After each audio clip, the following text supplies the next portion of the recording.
Welcome back, Tech Newbies. My name is Don. Handheld gaming consoles are quite popular nowadays. However, the ones in the market are quite pricey. I've been hunting for a budget version retro gaming console for a while, and I think I found the best bang for the buck device. Today we'll take a look at the Anbernic RG35XX. Is this the best budget gaming handheld out there? Let's go.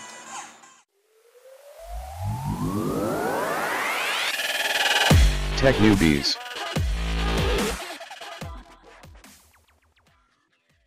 This video is not sponsored. I bought this unit with my own money, so no bias here. I bought this unit from Lazada, hence it came in the usual dark blue Lazada packaging. Opening up the outer packing, the unit came very well packed with bubble wrap to protect it in transit. Removing the bubble wrap reveals the unit's original white box. Up front is the Anbernic logo with the image of the unit, and on the bottom right is the model number RG35XX. On the side is the unit's color. I chose a transparent purple color. And on the other side is the wordings made in China. Opening the box, you have the tray with the unit itself that's wrapped in plastic with a foam protector, which we'll get into later. Removing the tray, you have a wet and dry wipes for cleaning the screen. You also have the manual that no one ever reads and the tempered glass screen protector. On the side is a box that contains the USB-C charging cable. This unit did not come with a charger, but for its price, it's okay. Besides, every household these days already have one. On to the unit itself. The layout and appearance is pretty much similar to a Game Boy. The screen is 3.5 inches. For the controls, you have the D-pad as well as the B, X, Y, A buttons, the menu, select and start buttons. On the right side, you have two slots for micro SD cards, reset and power buttons, and on the left side, you have the volume control. On the bottom, you have the USB-C charging port and the 3.5mm headphone jack. Up top, you have the mini HDMI jack for connecting the unit to your TV. And on the back, you have the L1, L2, R1, R2 triggers. The unit is quite light and the buttons are quite tactile with the right amount of feedback and resistance. The layout is quite good. The only drawback is that the triggers are a bit hard to press, especially when you have large hands like me. Overall, for its price, the build quality is surprisingly good. Good job, Anbernic. Now let's power up the unit by holding the power button for a few seconds. Boot up time is around 12 seconds. Not bad at all.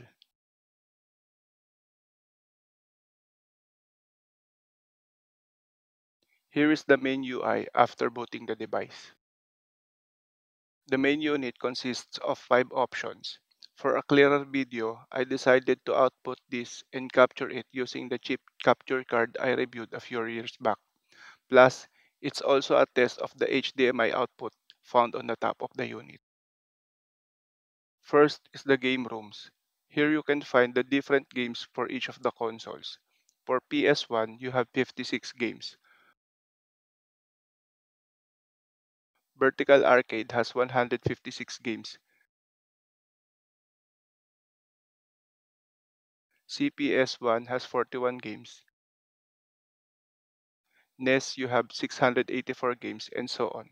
You can check the number of games per console in the description. You can highlight any game and press start button to add it to your favorites. Next is the favorites list.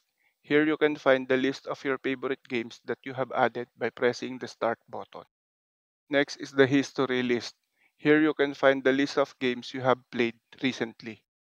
Then you have the search where you can type the name of a game and search for it, regardless of what console it is in. To type, just press the D-pad to highlight the letters and press A to select that letter.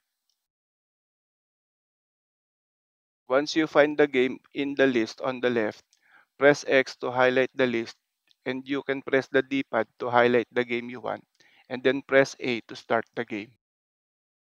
Next is the settings menu. Here you can find all the settings for the device like battery, shutdown, IOTS, button sound, etc. For the gameplay and usage, I tested one of my all-time favorites, Mike Tyson's Punch Out. Here's a bit of a trivia. I believe in the game cover jinx. Tyson was unbeaten previously. When Punch Out was released, he was KO'd by Buster Douglas. Same with Roy Jones Jr. He was unbeaten until he graced the cover of Fight Night in PlayStation Portable. Coincidence? Button response is fast.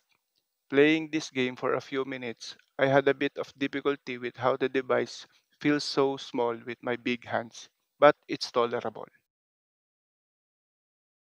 The device plays well, even for PS1 games. With thousands of games to choose from, I usually find myself wasting time in choosing which game to play. Battery is advertised to last for 6 hours, and over my test, I have around 5 to 5.5 hours of gameplay.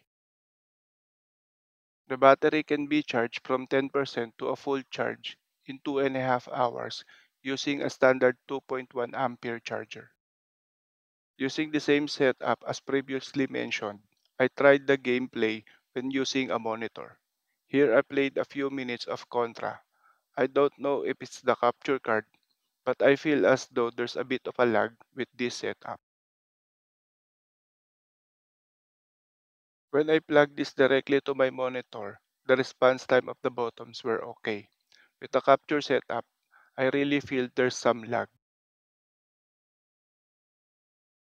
For PS1 games, using the HDMI output really shows the graphics limitation of the device. Here's a sample gameplay of Resident Evil. Note that the graphics is somewhat similar to Resident Evil being played on PC with non-Voodoo cards during its release. Shout out to S3 Barge graphics cards in those days. Overall, this is a great handheld console. For its price, the build quality is quite good. The buttons are tactile and well made. There's no rattling of the buttons, even the triggers at the back.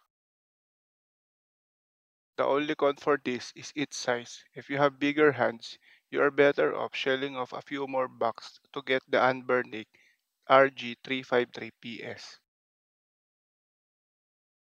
Would I recommend this? For less than 60 bucks, it's hard to find an alternative for this, let alone a better option. Kudos Anbernic for this great nostalgia device. That's it for this video. Thank you for watching. See you again next time. Keep safe. Peace.